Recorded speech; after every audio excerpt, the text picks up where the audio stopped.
and welcome to the Dynamic Duel Podcast, a weekly show where we review superhero films and debate the superiority between Marvel and DC by comparing their characters in stat-based battle simulations. I'm Marvelous Joe. And I'm his twin brother, Johnny DC. And in this episode, we are going to review the latest DC film to hit theaters. It's an animated film, League of Super Pets. Yeah, it was a great family film. I took my family to go see it. We loved it. Probably not for everybody, but we'll get more into our thoughts on it later on in the episode. Yeah, not only are we going to talk about that movie, but we're also going to break down the comic book movie news to have come out within the past 2 weeks, because as you guys may know, I was on vacation last week, so we recorded that episode earlier. So we're going to talk about all the news that came out during Comic-Con, including the Black Panther Wakanda Forever official teaser. We're going to talk about Marvel's Phase 5 and Phase 6 titles that were revealed.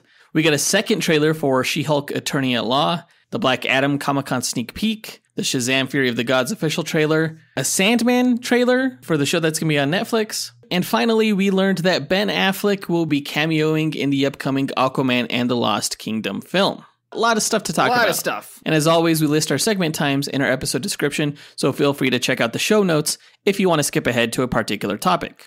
Don't forget, guys, real quick, to join us on Patreon, where we offer ad-free episodes of this show, bonus content including top 10 episodes and bloopers, monthly live movie watch-alongs, and access to our Discord chat server. Check it out right after this episode at patreon.com/dynamicduel, which is linked in our show notes. Our lowest tier is only $2 a month. And for $10, you can become an executive producer of this show and help us determine our episode content each month. But with that out of the way, quick, to the No Prize. A No Prize is an award Marvel used to give out up until the 90s to fans. Our version, the Dynamic Duel No Prize, is a digital award that we post on Instagram for the person that we feel gave the best answer to our question of the week. 2 weeks ago, we asked, besides Dakota Johnson's role as Madam Web, what character are you most hoping appears in the Madam Web film, and played by who? And this is coming off the news that there are some rumors going around that the Madam Web film is in fact a female Spider-Verse film. And in 2 weeks, we got a total of 3 fucking answers.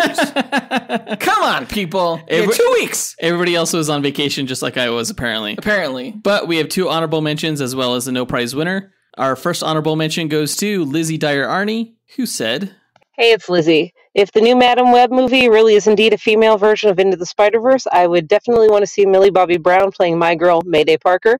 I think it could lead into a series of Spider-Girl films with Toby and Kirsten, as I have stated before. And my second choice would be Haley Atwell as Jessica Drew. I think we could get a modern-day version of Jessica Drew PI in the style of Agent Carter. The end. For now." Can I just say that Millie Bobby Brown as Mayday Parker, the daughter of Tobey Maguire's Peter Parker and Kirsten Dunst's Mary Jane, is freaking solid gold casting? Yeah, that would be perfect. I would love to see that, as well as a spin-off series within the Sam Raimi Spider-Man universe. I think that would be amazing. Her other answer regarding Jessica Drew's Spider-Woman is also really good. I'm not sure if Atwell is the right person, considering that she has played a pretty big role within the Marvel Cinematic Universe. So I'd probably cast someone different, but Haley Atwell would have been great for the role. Our next honorable mention goes to Michael Hill, who said, "Hey, this is Michael again. I am going to say that for the Madam Web movie, I'd love to see Emma Roberts playing Spider-Woman or Arachne. I'm good with either one of those. I would like to see them introduce more variants of Spider-Man, possibly within the normal 6 months, not just necessarily like Spider-Gwen or something like that." So this is a great answer. The issue with it is that Dakota Johnson apparently will be playing Julia Carpenter's character, who in the comics was the second Spider-Woman before becoming a legacy character, the new Madam Web, when the old one died. And that's who's going to be the main character in this movie. And I don't know if they're going to reference Julia Carpenter's past as Spider-Woman or Arachne. My guess is they won't, but we'll see. My hunch is that Emma Roberts is going to play someone like Black Cat or Silver Sable or someone like that. But great answer, Michael. Thanks so much to both you and Lizzie for taking the time to visit our website and record an answer to our question of the week. But the winner of this week's No Prize goes to Landon Parker, who said, "Okay, so I think this is kind of obvious. By the way, this is the person that said Resco in your last question. And from now on, I will be going by Bounty Hunter, Landon and Parker, but that's not relevant. What relevant is your question, and I want to see Emma Stone as Gwen Stacy or Spider-Gwen in live action in a new Madam Web film. See ya. Great answer, Landon. Yeah, Emma Stone never made an appearance in the Spider-Man No Way Home movie, even though it was heavily rumored that she was going to. So I think this upcoming Madam Web movie might be a great opportunity for Emma Stone to show up as Spider-Gwen. Totally. I'm dying for some Emma Stone as Spider-Gwen. I think Emma Stone made a great Gwen Stacy in the Amazing Spider-Man films, and I just think she'd be a badass Spider-Gwen. And while we haven't heard anything about Emma Stone actually appearing in the Madam Web movie, one can hope.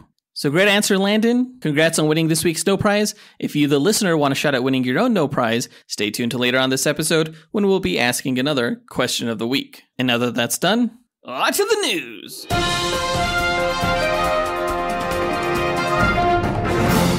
All right, a couple of weeks ago, San Diego Comic-Con had their first in-person event in years due to the COVID pandemic, and Marvel fucking brought it. They had their own panel at Hall H, and the first item that I want to talk about was probably the one that got me the most excited, which is the official teaser trailer for Black Panther: Wakanda Forever. Would you agree that that was the biggest news that came out of Marvel? Yeah, Black Panther, the first one, was such a big film. It broke $1 billion. It was nominated for Best Picture. So it's no surprise that this is sort of like one of the MCU's biggest properties. Yeah, it looks like Marvel is also trying to win Best Picture for this sequel. Ryan Coogler has created something here that I think looks really special. The trailer starts off basically with the characters mourning over the loss of T'Challa, who was played by Chadwick Boseman, who, as everyone knows, tragically passed away from cancer a couple of years ago. The trailer is set to a haunting rendition of Bob Marley. They nailed the music for this trailer. Yeah, and the visuals. It looks like Ryan Coogler is about to lay the smackdown on James Cameron, because I watched this trailer back to back with Avatar, and as cool as the visuals are for the sequel to Avatar, there's so much more depth and character and story involved within this Black Panther trailer. The fact that Avatar is coming out a month after Black Panther: Wakanda Forever, I think is going to spell trouble for Avatar 2, which makes me laugh. Yeah, totally. Yeah, I mean, James Cameron, you could go fuck yourself. And one of the direct comparisons you can make here are the Atlanteans that are shown compared to the Na'vi that are in the Avatar films. The Atlanteans here look incredible. They, as we saw earlier, are inspired by the Mayan culture, and we see baby Namor being born underwater. Yeah, with like the little wings on his ankles. Yeah, and they're all wearing feathers underneath the water, and it really makes sense. I see the angle that they're going for now and how they can rationalize the wings on his ankles, because it's this kind of like feathered sea serpent, Quetzalcoatl, Aztec god type style. Yeah, I could see where it could be seen as like a symbol of power or something like that. Right. Yeah, Namor, the Submariner, is played by Tenoch Huerta in this movie, and even though we only see a brief glimpse of him and the Atlanteans, everything looks great there. Dude, big kudos and props to Kevin Feige and the MCU for taking this approach with that character, because the wings on the ankles have never made sense to me. But now it's like, oh, that's their angle. That's fucking brilliant. That is brilliant. You know what else is brilliant? The freaking acting in this movie. There aren't many lines. Again, this is only a teaser, so we're not really getting a whole lot of story. We're just getting a feel for what the tone of the movie is going to be. And the line delivery given here by Angela Bassett, where she talks about how her family has lost everything, is so heart-wrenching. Yeah, Black Panther, T'Challa never produced a male heir, right? So what's going to happen to their line? Right. And we see Shuri mourning. Apparently, she's going to become the next Black Panther, which holds precedent to the comics. In the books, she did take up the mantle of Black Panther for a time, and it looks like that's what's going to happen here. And while she's Black Panther, she has a new head of Wakandan technology, I guess it could be called, basically serving the role that she served for her brother. And it looks like their head of technology is going to be Riri Williams, aka Ironheart, who we see start to fashion a suit of armor in this trailer when she hammers out this heart-shaped piece. Yeah, right. That was really cool. I like the way they're approaching Riri Williams here. Yeah, it almost seems like she was like the protege of Shuri, and she's just kind of like stepping up into that role. I love that because Shuri's been established as like one of the smartest characters in the MCU. So for Riri to be Wakandan totally makes sense. And take up the legacy of Iron Man. Right. Yeah, that's really cool. And we've seen concept art of what Riri's first suit of armor is going to look like as Ironheart. And it looks a lot like Samus Aran, if you ever played the Metroid video games with the heavy shoulder pieces. It looks awesome. I can't wait to see this movie.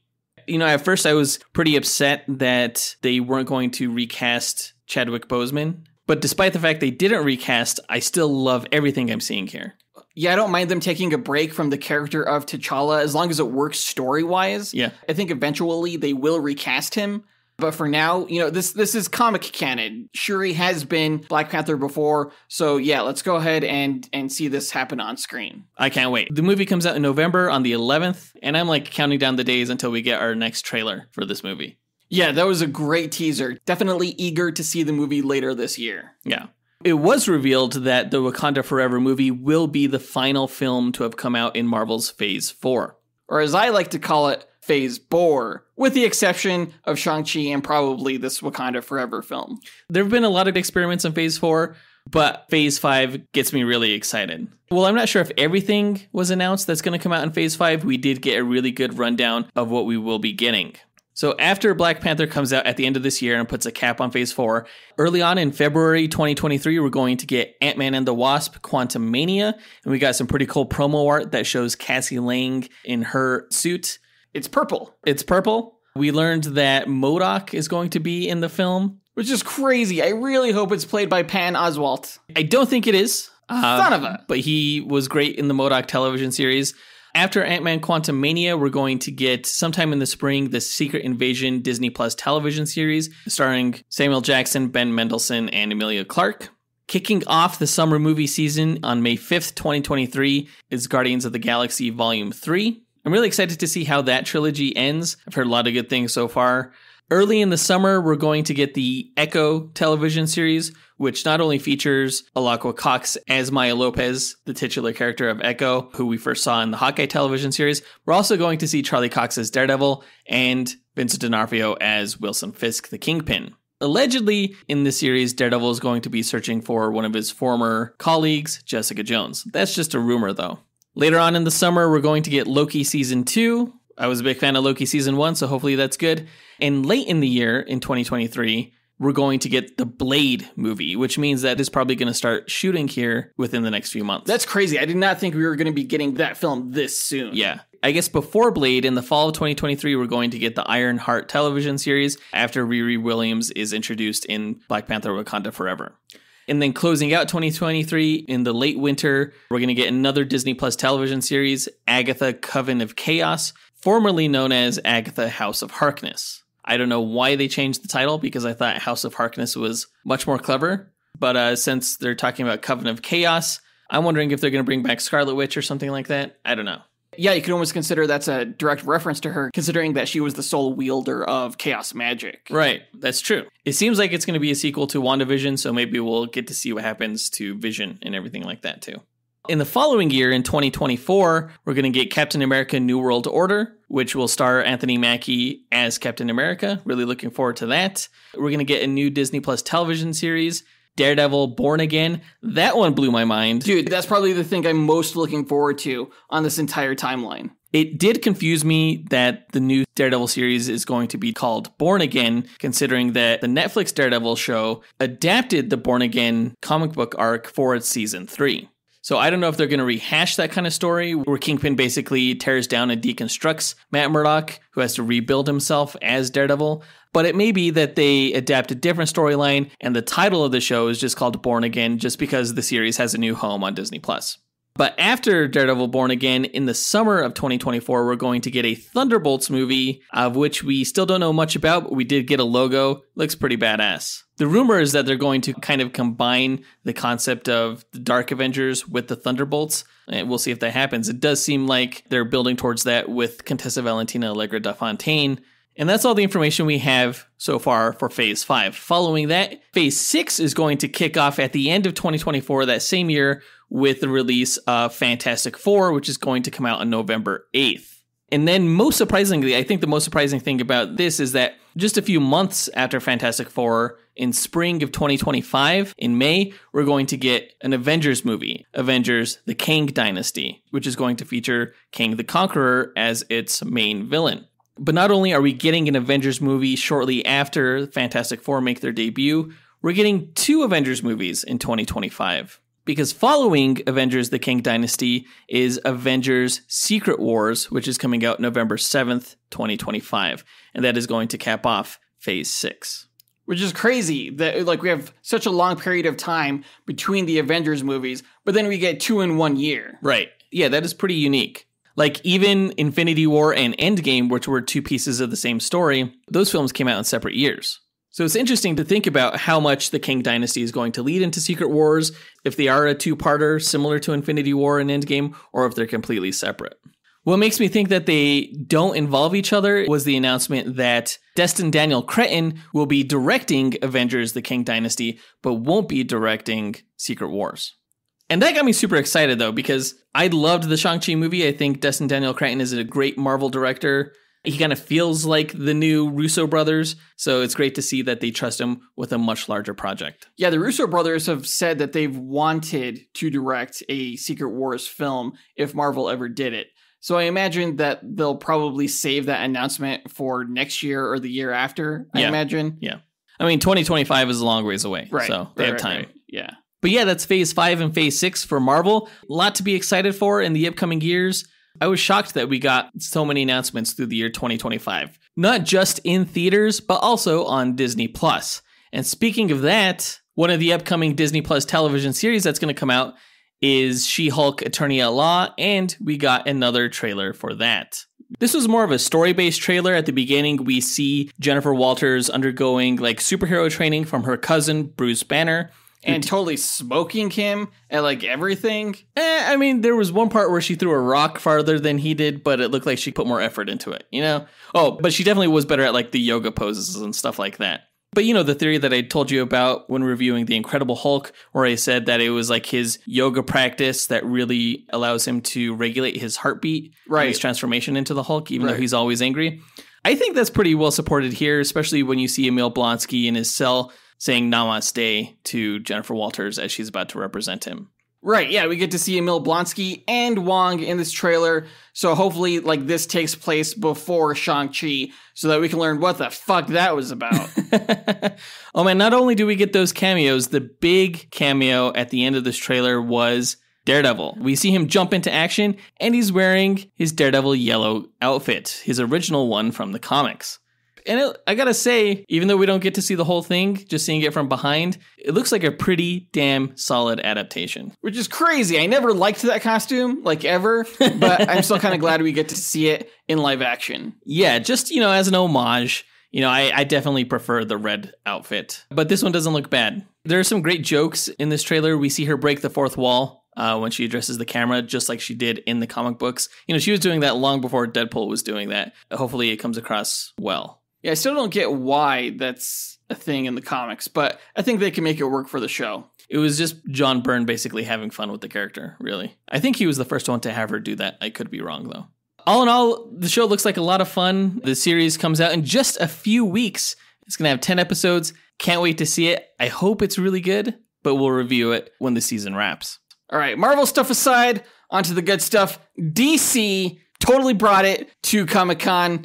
Actually, not as much as Marvel, but we still came. We showed up. Primarily thanks to The Rock, who's producing and starring in Black Adam and also producing Shazam! Fury of the Gods. And we got trailers for both of them, including the Black Adam sneak peek, which is only about a minute long, but in my opinion, was better than the trailer we got a few months ago. I don't know if it was just the music or maybe the concept that Black Adam is going to be going up against the JSA, but I really liked this. I think this sneak peek sold the concept of him as an anti-hero better than the first trailer did. Oh, yeah, absolutely, because we get to see him going up against Cyclone when she's putting like those like rods all around him. We get to see him fighting Dr. Fate, which is really cool. There's like a whole bunch of like Dr. Fate duplicates all around him. And we see him fight Hawkman too at the end. Yeah, in the last shot. And I have to say, like, Hawkman totally goes out too easy. Like, that better be a much better fight than that. Yeah. But no, it just makes me really excited to see all of those characters. We still don't get a sense of who the film's main villain is, which is supposed to be Sabak. But this one totally sells like the serious tone of the story. There are like no jokes or gags in here. Yep. It was just pure badassery. And I think it sells the film really well. It's only a few more months until this movie comes out. Yeah, in October. We should be getting one more trailer, and hopefully it's more like what we got here than what we got before. Yeah, I agree. I really liked this. Although I have to say, it was not my favorite DC trailer of Comic-Con. That honor goes to Shazam! Fury of the Gods. I really liked the first Shazam movie. It had a ton of heart and humor, and it definitely looks like that's carrying through in this second film. I have to agree that this was my favorite DC trailer to come out. It just looks so much fun. It looks like really good times, right?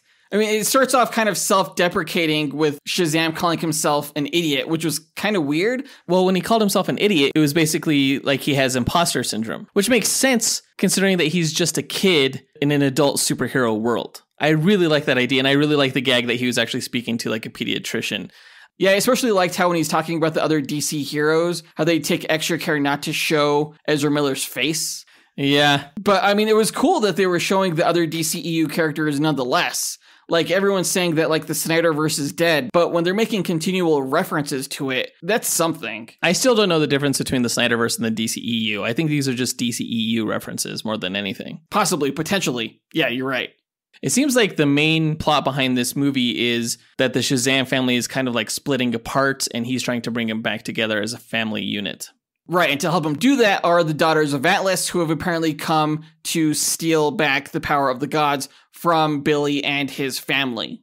So, good concept. I wasn't quite sure about the villains, considering that they are original for this film, but I like the conflict that they're setting up here. Yeah, I like how they're forcing the Shazam family to come together. That moment where they're walking toward the camera, like a bunch of kid badasses. Yeah. And like the music, I think, which was really well done in this trailer, the Eminem song, he was like, "What's my name?" And they're like, "Shazam!" And they start strutting as adults like badasses. I got chills in that moment. It was really well done. Yeah. I do have to say, though, that the kids have grown a lot over COVID. They have. Which is kind of unfortunate, but I think it still works. It's kind of weird to see Asher Angel, who is pretty much almost old enough to play Shazam himself now. Yeah, just kind of like Grace Fulton's character. I guess her name is Grace Curry now. She got married, but she plays both the young and adult version of her character. Asher Angel's definitely getting up there, though I don't quite see Zachary Levi ever getting like replaced in the Shazam role. Oh, no. He just nails it. Yeah. This is great. This continues to sell me. He's just so charismatic in the role. But moving on to the final trailer that came out of the San Diego Comic-Con for DC, Netflix's Sandman. I am super pumped for this show. Like, our patrons actually started like a comic book club in our Discord, and they've been reading Sandman, and it's just been such a joy to have them discover how good this series is, because it is phenomenal. And it looks like the show, while it may not be very faithful now after seeing this trailer, still looks like it's going to be really good. Yeah, I don't know anything about the source material. I'm hoping to walk in fresh to the series. The visuals do impress me. It looks like one of the most expensive Netflix shows they've ever produced. Well, it actually is the most expensive television season that Warner Brothers has ever produced. Oh, wow. Yeah. And that's including like Game of Thrones and stuff like that. This has to be at the top of everyone's watch list. I think it's going to be a phenomenon. I don't know how much hype there is behind it, though. I mean, like, I know you're excited. Yeah. Get hyped.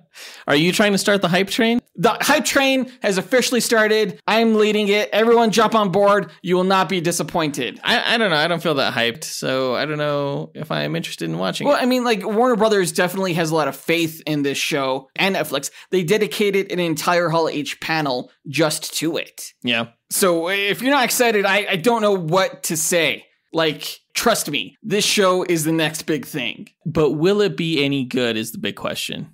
I don't know. I'm so overhyped for this. Like, there's no way I can fathom it not being incredible. Well, check your expectations, because if it's not as good as you're hoping it's going to be, you're going to be disappointed. It's going to be better. It's going to exceed my already impossibly high expectation. No, calm down. Sandman fever. I got the fever. Get off the table. Sit down. Just check your expectations. Be reasonable, and maybe you'll enjoy it more.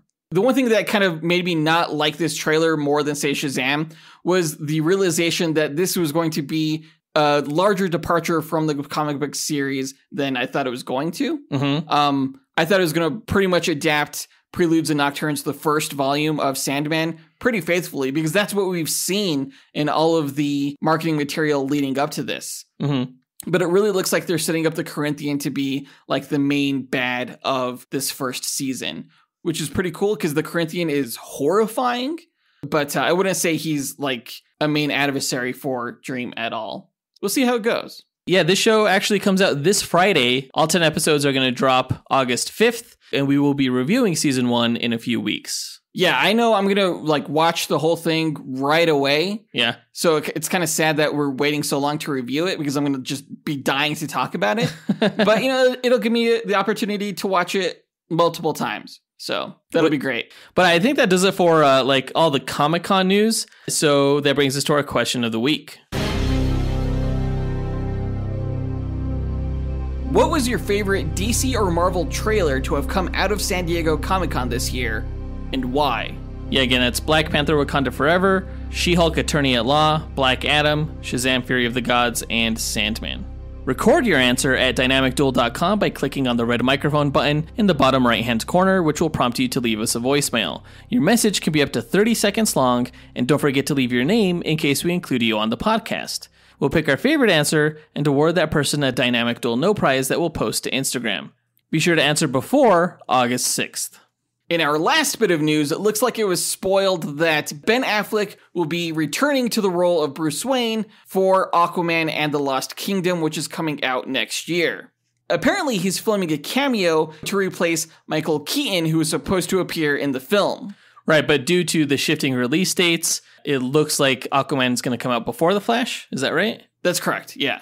And so, since The Flash sets up Michael Keaton as the new Batman for the DCEU, they couldn't have Michael Keaton in the Aquaman movie without things being confusing. Right. It was interesting how this news was revealed. Apparently, a tour bus on the Warner lot spotted Ben Affleck while he was filming for the Aquaman movie, and they just like spread it everywhere. And so, yeah, Jason Momoa had to come out and be like, yeah, my boy's here. It was kind of cool. It makes me want to go like on a Warner Brothers tour, you know? All the things you'll see. Exactly. Of course, this isn't going to be the last time we see Ben Affleck as Bruce Wayne. He will also be in the Flash movie, where it's reported or rumored that that'll be like his last time playing the role. But it's just nice, honestly, to see him as Bruce Wayne. He's my favorite live-action Bruce Wayne, and this is just a nice surprise that we'll get to see him sooner than in the Flash movie. Yeah, we know that Michael Keaton is also going to be Batman in the upcoming Batgirl movie, so I'm wondering if they're going to have to postpone Batgirl as well. Yeah, actually, Batgirl is being postponed to after The Flash. So, you know, it was supposed to come out this year. That's no longer the case. That's definitely the end of next year. And we still don't know if that's going to get a theatrical release or not, but it may. But I think that does it for all the news for this episode. A lot of Comic-Con news, a lot of exciting stuff to look forward to. But for now, let's go ahead and get into our main event where we review the latest DC film to hit theaters, League of Super Pets.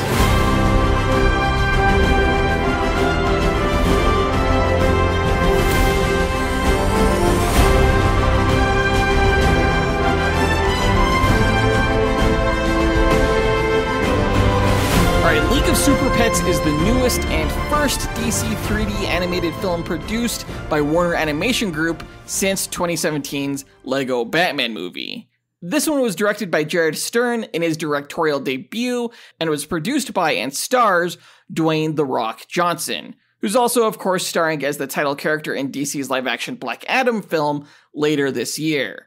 So clearly, The Rock's a much bigger fan of DC than Marvel. Yeah, he's not that smart. So, doesn't surprise me. Whoa. I hope he listens to this and I hope he beats your ass. Bring it on. I mean, like, I'll stick Dave Bautista on him or something. That's funny. That's not even like a threat. Okay. I think his love of DC is shown in this film since the freaking Justice League and some of the most obscure animal heroes from comics appear on the silver screen in this film. It's really cool. It's a pretty by-the-book family film, so again, it's not for everyone, and I wouldn't fault anyone for wanting to wait until it's on streaming to watch it. But if you plan on seeing it, spoiler warning, we will be talking all about the film in this review, so stop listening now if you don't want to ruin the movie for yourself. Now, this was the DC film, and I could probably say Marvel film too, that I was least looking forward to this year. Like, the trailers never quite sold me, especially on the humor, and the trailers were mostly jokes, because I went to this film largely knowing very little about its story. But as I watched it in the theater, the film turned out to be, to me, better and funnier and more fun than I thought it was going to be. It's just an enjoyable film. Now, when you're reviewing a family movie, basically you want to consider all perspectives, including kids. And I think a lot of kids will enjoy this movie. But from the adult side of things, I think an animated family movie works best when it operates on multiple levels, including emotional. You think about how many great Pixar movies are out there that bring people to tears and whatnot. This is not that movie. No, I mean, those Pixar films are legit engineered to, like, make adults cry. Yeah. Fucking Coco? Jeez. Yeah. But at the end of the day, I would say that, yeah, I enjoyed this film. And like you, I enjoyed it more than I thought I was going to. I'm pretty sure my enjoyment of the film was largely due, though, to the fact that I watched it with my daughters. Yeah. Like, laughter is really contagious. So when they were cracking up, laughing at all of the jokes, it's really hard not to laugh along with them. But beyond the jokes, I also thought that the film delivered in terms of action and heart. Yeah. I mean, like, I wouldn't say that it had the heart of Big Hero 6 or maybe even Lego Batman or even like another pet movie like Bolt, which I thought was very heartwarming. Oh, yeah. Yeah, that was a great movie. This movie, I think I'm comparing more to Secret Life of Pets, which, again, enjoyable, also stars Kevin Hart, but, you know, it's lacking in deeper substance. I think largely because, you know, the backstory of Crypto in general is not really a tragic one. They did do a pretty good job with Ace the Bat Hound, but then, you know, they didn't quite give him a whole lot of character surrounding his origin. That's true. And, you know, The Rock, this is his film, and he is first and foremost, I believe, an entertainer. He doesn't star in too many films that tug at the heartstrings. And I think the tone of this film was right up his alley. It's pretty irreverent of a lot of DC's other projects and films and characters and stuff like that, almost in a way that like Thor Love and Thunder was, how that was almost a parody of MCU films, like we mentioned in our review of that. Yeah. The difference here was that Super Pets was tonally appropriate for a family film. Exactly. Taika Waititi, take note. But in terms of action, like, it's not often, as I mentioned earlier, we get to see the Justice League in action on the big screen. Mm-hmm. Literally the second time we've ever seen it. So the scene of them showing up to stop Lex Luthor was pretty great, as was the final battle, you know, where the stakes just kept increasing. I didn't think that a bald, irradiated guinea pig could be threatening, but Lulu totally was. And I just kind of appreciated the film for having like a better villain than most Marvel movies. And DC movies, I would say. I'm focusing on Marvel for this one. I would say most superhero movies in general. Yeah, she was quite adept at causing mayhem. The spectacle of seeing the Justice League in action and fighting alongside these super pets was quite the sight to behold. I do think that it will kickstart a new generation of young DC fans to carry forward the whole DC versus Marvel debate. There are kids who will see this film and will be like, oh, these are my new favorite characters. Yeah. I don't like those kids. They need to watch more Marvel stuff. But I'm also kind of hoping that Pixar will put out a Marvel film at some point that has similar action to this, just to, you know, win them back to the good side. I mean, it's kind of nice that this is like a team DC film where we could showcase like our entire pantheon of the Justice League as compared to current Marvel animated fare that typically focuses on one character, like Into the Spider-Verse. Right. Well, multiple Spider-Man characters, but certainly not like the Avengers or X-Men or something. Right. They're all Spider-Man. But saying that the film has great action does not necessarily mean that the film had great visuals. You know, as a parent of two young girls, I see a lot of animated family films, and a lot of those involve pets or animals. Like this year alone, we've had Turning Red and even The Bad Guys, where a team of animals take on a villainous guinea pig. Now, comparing the animation of Super Pets to those films and other movies like Sing 2 or Secret Life of Pets, I gotta say, Super Pets is the least visually interesting and groundbreaking when it comes to animation. This was pretty basic stuff here. Well, I mean, it was colorful, and yeah, like the textures weren't that amazing, but I would put this at like Pixar a decade ago, you know, which is still great. Yeah, maybe like The Incredibles or something like that. Right. Yeah.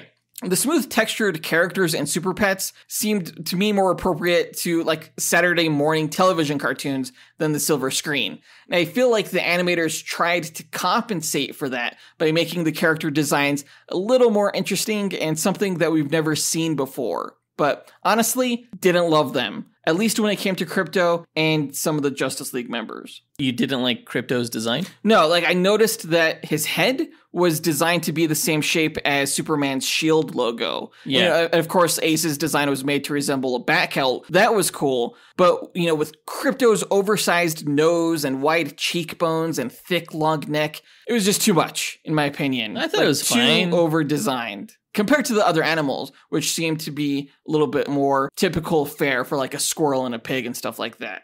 I thought those designs were really cute. But when it came to the Justice League characters, the only design I kind of liked was Superman and maybe Wonder Woman, but the rest I could nitpick like all day.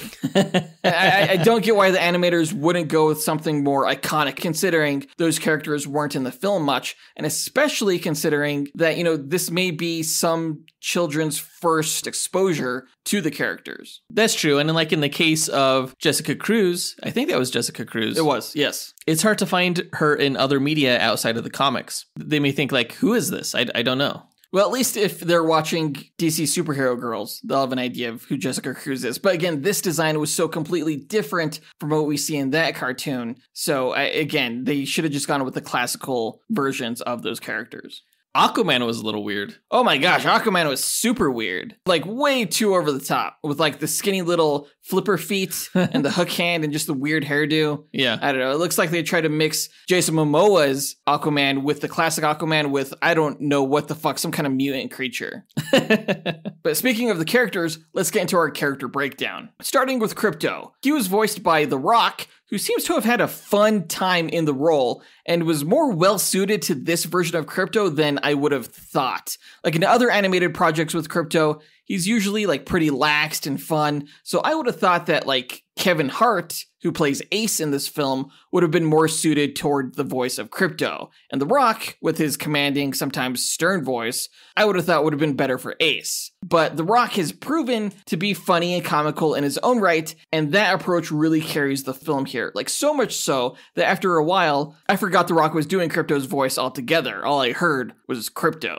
Yeah, it's a very lighthearted voice that The Rock gave Krypto, but they're really going for the heroic aspect, which is why I think he cast himself in the role. In the story, Krypto is very dependent upon his lifestyle with Superman and his perception of himself and his owner as the perfect superhero team. And not just with superheroics, just in life in general. Yeah. Like his whole arc is about unconditional love. He and Superman were there for each other since they were babies, but dogs are companions and no replacement for a romantic relationship. Krypto struggles with Lois Lane coming into the picture and learns, after losing his powers, what it really means to have a support system that cares unconditionally and selflessly, which means sacrificing part of his relationship with Superman so that Superman can grow in another. But, Krypto makes friends along the way, right? So he got to grow in other fulfilling relationships as well. Yeah, it's the same kind of story that you see with like a lot of family and friendship relationships where eventually over time they may grow apart. But part of the strength of those relationships is how they don't need proximity necessarily to be strong. Yeah, very few relationships in life remain static. And I think it's a test in life to really let go of the ones that you want to hold on to when it prevents the other person from growing or inhibits them in any way. Right. How cute was that baby Superman and puppy Krypto scene, though? I actually really liked what they did with Krypto's origin for this movie. Because in the comics, Superman found Krypto in the Phantom Zone. Like, they weren't best buds their entire lives. Right. But this film made it so, and I actually really liked that. It's like Krypto has always been Superman's sidekick, apparently. And there's just something about man's best friend that was really heartwarming. Dogs are awesome. Aren't they, though? But you gotta wonder how old that makes Krypto. Like, he is the world's oldest dog. Right? He's going to outlive all of the other League of Super Pets. Apparently. Except for maybe Merton, because turtles freaking live forever. Yeah. I like the narrative device they used in this movie to strip him of his powers, how he ate a piece of cheese with kryptonite in it. That was so good. And it was a great way for him to develop as a character when he wasn't able to rely on his powers, but had to rely on others. Yeah, I didn't know that whole power loss angle was going to be in the movie. So I was kind of surprised when it happened. It kind of made me understand and realize why he needed to make these other friends. Right. Yeah. Speaking of which, one of those friends is Ace. And Ace was voiced, as I mentioned, by Kevin Hart, who of course has great chemistry with The Rock since they've been in a number of projects together. I wouldn't say this is their strongest dual performance together, but it still worked. Well, I think the issue that I have with Kevin Hart's performance in this is that Ace is a very jaded character. And Kevin Hart's voice, I think, lends itself to more quirky, fun-loving characters. Yeah, I mean, when this movie was first cast, again, I didn't think that Kevin Hart was a great voice for Ace. I thought he would be a better Crypto, because I never saw Kevin Hart do anything other than comedy. But, he's since acted in roles like Fatherhood, and tried to take a more dramatic approach. So I could kind of see him steering in that direction, that dramatic direction with Ace. And it mostly worked, in my opinion.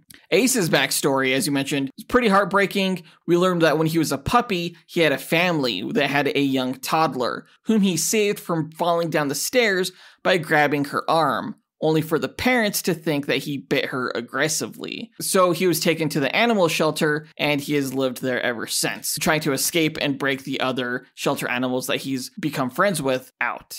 That was heartbreaking. That flashback scene where he saved the little girl from the stairs. Super sad. Yeah. But I also love that he was like, I would do it all again because I loved her. Yeah, he wouldn't have changed a thing despite it being the worst day of his life. Which is profound. Yeah. That was really interesting. I thought that was really well written.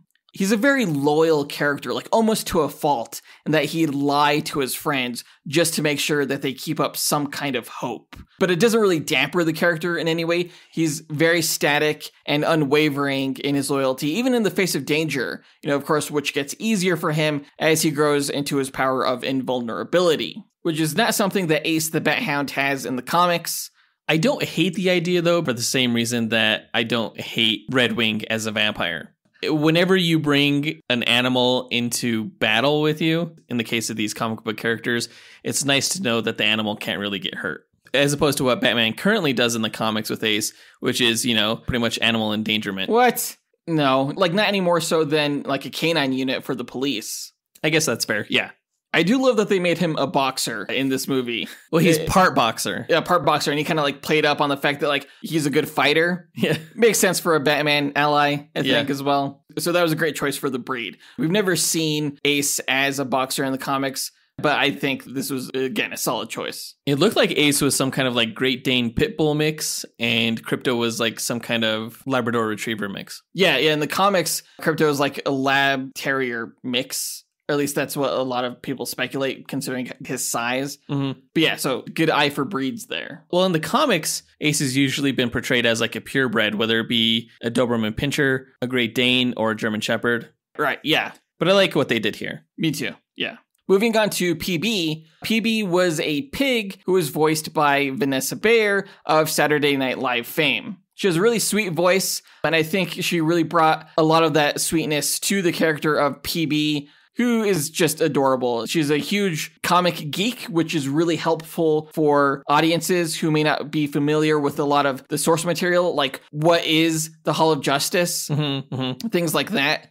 But her whole arc stems from her insecurity in that she looks up to all of these heroes, particularly Wonder Woman, but kind of believes that she can never be that great. Yeah, that was kind of pointed out quite explicitly by Ace, which was a little bit convenient, don't you think? Just to kind of directly state what these character arcs were. And, to the film's credit, they did show a lot of that before they told us. Yeah, I mean, as a reviewer, it definitely helped. I would say made my job a lot easier. Yeah. But no, yeah, I would agree that they showed it as well as told it. So I think they could get away with it.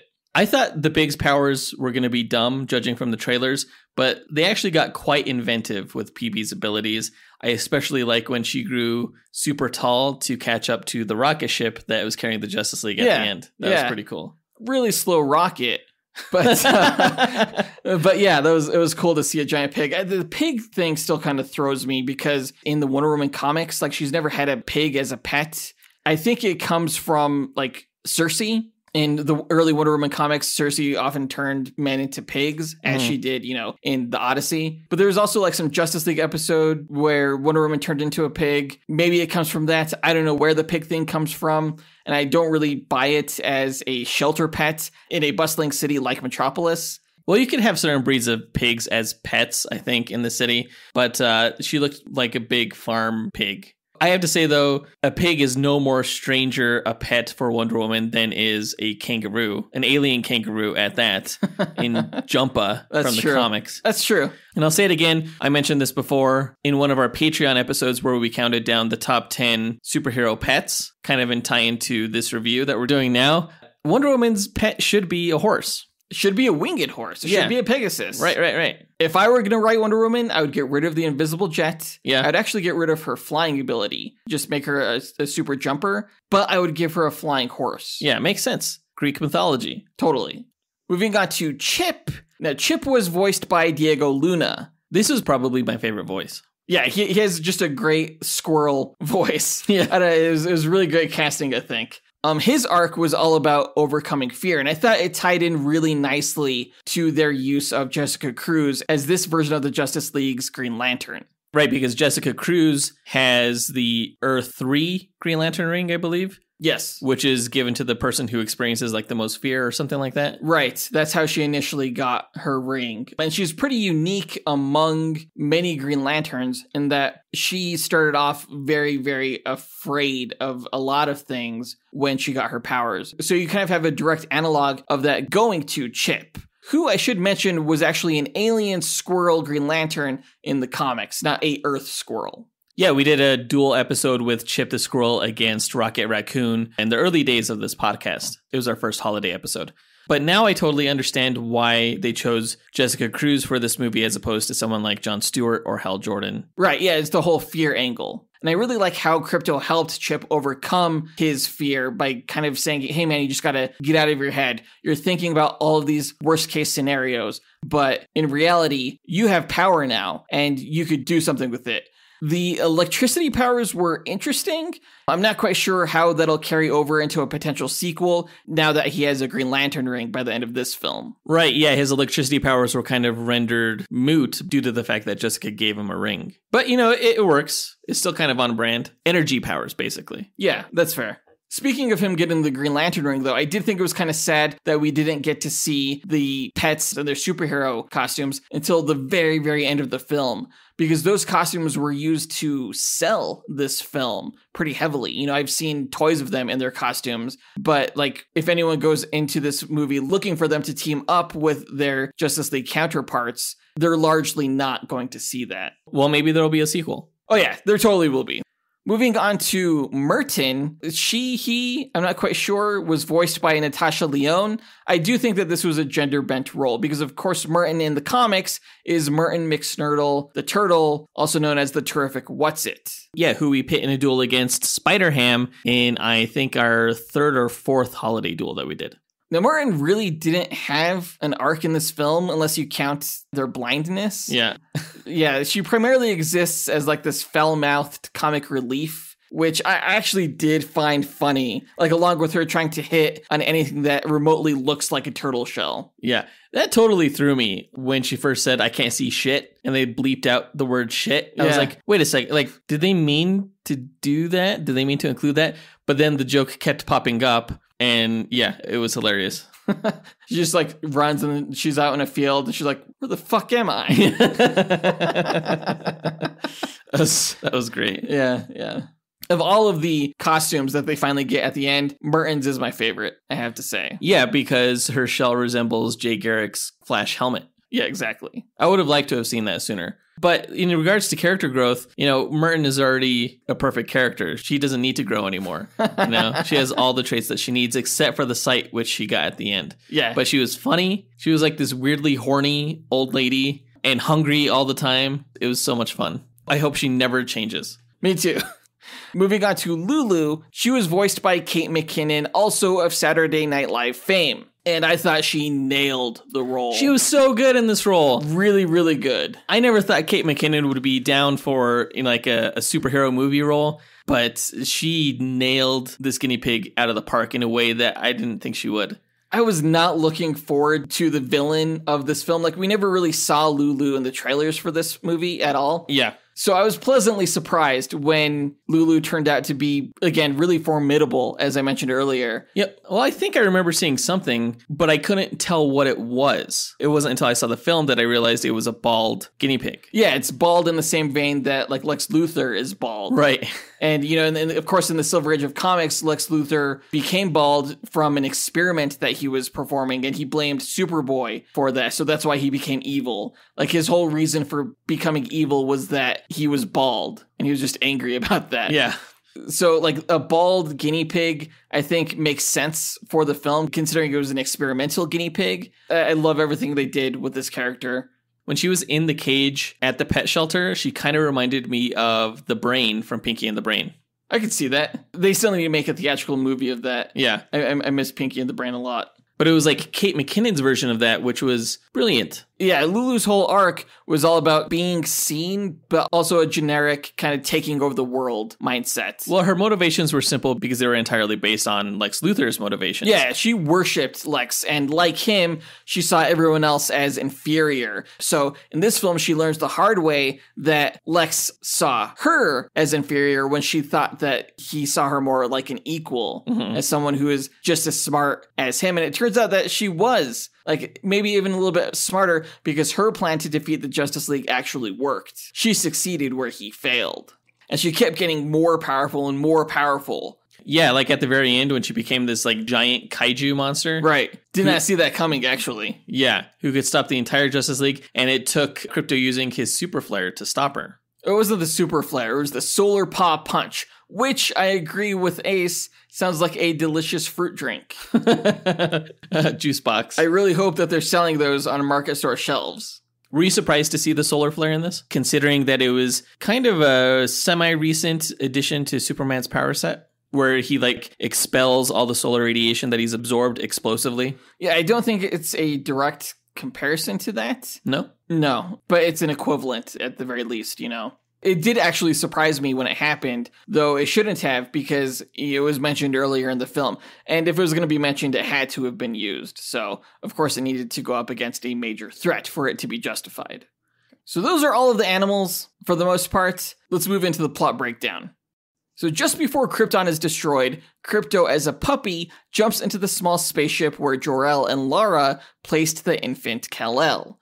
The two escape the planet's destruction. Flash forward several decades, and Krypto helps the grown Superman protect Metropolis from crime. I love that Krypto's dad's name was Dog-El. Dude, I freaking loved Dog-El in this movie. I was cracking up when he was on screen. He was just like, fireworks suck! That was good. I also loved seeing Superman and Krypto kind of team up to like prevent all these disasters from happening in Metropolis. It really sets up the whole world of this film and definitely establishes the bond that they have, which is integral to the story. Because when Krypto realizes that Superman wants to spend more time with Lois Lane and break the routines that Krypto has become accustomed to, Superman tries to find a friend for Krypto at a local animal shelter, which Krypto does not like. At the shelter lives Ace, PB, Chip, Merton, and Lulu, all of whom, but the latter, dream of one day escaping their cages and living on a farm. That was one aspect of the film that kind of threw me, was that we never actually got to see the animals on that farm. They set it up and never really delivered on that front. Well, it's because they found something better than that in Family. That's true. I still would have liked to have seen Ace visit Krypto on the farm or something like that. Yeah, on the Kent farm. Right. I like how Krypto's alter ego was Bark Kent. That was great. With the glasses. Yeah. Yeah, that was great. Now, at the animal shelter, Lulu, she dreamt of reuniting with her former owner, Lex Luthor, and helping him fulfill his plan of destroying the Justice League and conquering the world. Krypto stops Ace from escaping during his and Superman's visit. Lex captures an orange kryptonite meteor and pulls it toward LexCorp using a tractor beam in order to use its radiation to give him superpowers. The Justice League, including Superman, Batman, Wonder Woman, Flash, Aquaman, and the Green Lantern Jessica Cruz, stops him, however, and hurls the meteor back into space. Now, again, this was a cool action sequence, seeing the Justice League go up against Lex Luthor, something I would love to see in live action. It was cool that Lex brought out the battlesuit, too. Yes, that was really cool. Yeah. Now, Lulu uses her own tractor beam to bring a tiny fragment of that meteor to the animal shelter, where she reveals that the orange kryptonite only grants superpowers to animals, which is weird, because humans are animals. Yeah. I don't know. Gaining telekinesis, Lulu escapes from the shelter with a kitten named Whiskers, before the other animals manage to escape as well with their new powers, also granted by the orange kryptonite. When Superman leaves Krypto to go on a date and propose marriage to Lois Lane, an upset Krypto is too preoccupied to notice Lulu defeat Superman with green kryptonite until after Krypto's already eaten a piece of cheese, also laced with kryptonite, planted by Lulu, causing Krypto to lose his powers. Believing he's tracked Lulu to the park, Krypto instead runs into the shelter pets, and after realizing that they have superpowers that could help him save Superman, he blackmails Ace into getting their help. The movie did have great jokes. Not all of the jokes landed, though. The peeing gag didn't work in the trailers, and I also think it didn't work in the film. Right, yeah, same. After realizing that Lex is being held in Stryker's prison, Lulu creates an army of superpowered guinea pigs to break him out. When the Justice League intervenes, however, Lulu's army easily defeats them and traps them along with Superman at LexCorp. I did think that they did Batman dirty in this movie. Why? Just how easily he was taken out by a bunch of guinea pigs. That said, I do love Keanu Reeves as the Batman. He did a fantastic voice performance. I mean, the guinea pigs took out the entire Justice League. It just felt wrong with Batman, though, for some reason. Because he's just supposed to be so cool. Actually, the voice cast for the entire league I thought was really well done. Also of note, Jamila Jamil as Wonder Woman, and also Jermaine Clement as Aquaman. Yeah, the voice cast for this entire movie, everybody was stellar. I thought they did a really great job. I'll admit, though, I didn't love the guinea pig army. Wait, what? Yeah. I thought it was really cool how they gave each one a different superpower. Like the one with the rainbow shooting power. So random. The one with the Hulk body with the long hair, that was a weird one. There's that one. There was a teleporting one. Of course, the ice and fire ones. The ice one was voiced by Ben Schwartz, which was weird because a day prior to watching this movie, I had watched Sonic 2 on an airplane. Oh, yeah? And so it just really took me out of it every time I heard his voice. Interesting. Dude, I loved Sonic 2. Yeah, it was good. Great movie. But back to this one, when the inexperienced shelter pets try to stop the guinea pig army, they are also defeated. No more so than Krypto, when Lulu reveals to him that Superman was hiding his plans to propose to Lois. After regrouping and briefly training at the Hall of Justice, Krypto and his allies are attacked by Whiskers, who now has explosive superpowers. That was really well done, I thought. That cat was evil. Yeah, for sure. I love the way it was just 1, 2, coming for you. Yeah. I was geez. It was this little kid voice. Yeah. But all the different ways they found to give explosive powers to the kitten, from its whiskers shooting off to it shooting missiles from its tail and stuff like that. And the hairball hand grenades. That was hilarious. That was great. That was really great. That was awesome. After encouraging his team to overcome their weaknesses and defeat the kitten, Krypto leads the pack to Stryker's Island, where Lulu defeated the prison's robot security system with her army. After Lulu threatens to kill Krypto when his allies attack, they are all willingly imprisoned, only for Lulu herself to be tricked and imprisoned by Lex before he escapes. And of course, who didn't see that coming? Everyone but Lulu. It made sense, though. He was I'm not going to share credit with a guinea pig. Yeah, Mark Maron did his voice. I thought he did a decent job. Yeah. Now, betrayed, Lulu breaks out of Stryker's and decides to finish off the Justice League without Lex's help. Krypto regains his powers and also breaks out, freeing his allies, whom he asks to stay behind out of danger. I did think this was kind of cheating in that Krypto conveniently got his powers back at the right time without us ever seeing him take a shit. I was thinking that they were setting it up that we were going to see him pass the kryptonite stone that he had swallowed, but I'm kind of glad that we didn't. Yeah, I mean, I think it would have been kind of funny if they were encouraging him just to take a shit. I don't necessarily want to have seen him take it, but it was so random. It just happened. Yeah. The sandalwood thing was kind of funny. Lulu traps Lex with the Justice League and initiates a rocket that will launch them into space just after Krypto single-handedly defeats her guinea pig army. When Lulu threatens Lois as well, Crypto goes to save her, while Ace and the other shelter pets work together to save the Justice League. And I love the teamwork that they did there. It was interesting that at first Crypto kind of abandoned the rest of them, rationalizing it that he was trying to protect them from harm. And now that he got his powers back, he could do everything on his own. It seemed to counteract the lessons that he had been learning along the way. But when the rest of the super pets showed up right when he needed them to again, and the lessons were kind of reinforced at that moment, I thought his arc kind of salvaged itself at that point. I agree. Yeah, it was kind of like, dude, you just like spent all this time becoming friends with other pets, what you were having trouble doing earlier in the film, what Superman wanted you to do all along, and was so proud you were doing when the other animals did end up showing up at the end. But yeah, I agree. It was reinforced, which was nice. Crypto defeats Lulu only for her to implant the orange kryptonite in her brain and grow to giant-sized proportions and powers, preventing even the Justice League from defeating her. In a last-ditch effort, Crypto flies to the sun and returns to deliver a solar paw punch, which would result in his death as well. Ace protects Crypto from the impact's explosion, however, and Crypto survives while Lulu's orange kryptonite is knocked from her brain and she shrinks back to her normal size, now seemingly powerless. With the day saved, Superman finally proposes to Lois, and the other Justice League members adopt the shelter pets with some of Lulu's surviving guinea pig army as their animal allies, which I didn't care for.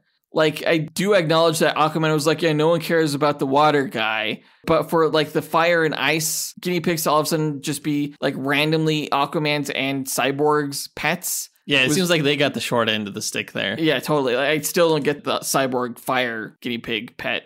Well, he was able to relight him, but yeah. Oh, okay. Yeah. No, it makes sense. No. I don't know. No. It was an afterthought. Crypto, Ace, and the others also formed their own super team, the League of Super Pets. And again, that's when we see all the costumes, which was cool. In a mid-credits scene, we see Lulu and Lex's assistant Mercy Graves partner up, and in the post-credits, we see Superman and Crypto meet Black Adam and his dog Anubis, who explains to Crypto what an anti-hero is before being tricked by Crypto into flying to Pluto. It was really interesting in that The Rock did the voice of Black Adam in that cameo, and he also did the voice of Crypto. And I think he did the voice of Anubis, too. He did. Yeah. Yeah, it was John Krasinski and The Rock 3 times over. Yeah. In that scene. And I didn't even mention John Krasinski, but I thought he did a fantastic Superman. Yeah, it was great. But that's the film. I think despite its shortcomings, it's really difficult to fault a movie for being exactly, I think, what it intended to be. Just really fun and family-friendly. And I still walked out of the theater, like, very happy with how fun it was. After ruminating on it, though, I'd say the movie is good, not great, and I'm giving it 3.5 stars. I didn't like it as much as Lego Batman. I didn't think it was as good as that movie. And yeah, I mean, when you compare it to other Marvel and DC animated films like Big Hero 6 or Spider-Man Into the Spider-Verse, again, I don't think it holds up. I think League of Super Pets was what it needed to be, baseline pretty much, but it didn't really quite reach what it could have been. It was the movie that we needed, not the movie we deserved. All right, whatever. I'll agree with 3.5 stars. If you haven't seen the movie yet and we just ruined the whole thing for you, but you still want to see it anyway, I definitely recommend seeing it, at least on streaming when it hits like HBO Max in 45 days. But that does it for this review. Let us know what you thought about the movie by writing to us at dynamicduelpodcast@gmail.com or by visiting us on Instagram or Twitter. You can find links to all of our accounts by checking out our show notes or visiting our website, dynamicduel.com. And on our site, you could also find a link to our Patreon page where we offer ad-free episodes of this show, bonus content including top 10 episodes and bloopers, monthly live movie watch-alongs, and access to our Discord chat server. Again, check it out right after this episode at patreon.com/dynamicduel, which is linked in our show notes. Our lowest tier is only $2 a month. In our next episode, next week, we will be reviewing another DC animated film, Green Lantern, Beware My Power. This, of course, is a film that's in the same universe as some of DC's more recent animated films, so I'm really looking forward to reviewing this, also in part because it's starring one of my favorite Green Lanterns, Jon Stewart. But that does it for this episode. We want to give a big thanks to our executive producers, John Speas, Ken Johnson, John Starosky, Zachary Hepburn, Dustyn Balcom, Miggy Matanguihan, Brandon Estergard, Nathaniel Wagner, Levi Yeaton, Austin Wesolowski, Nick Abanto, and AJ Dunkerley for helping make this podcast possible. And we'll talk to you guys next week. Up, up, and away. True believers.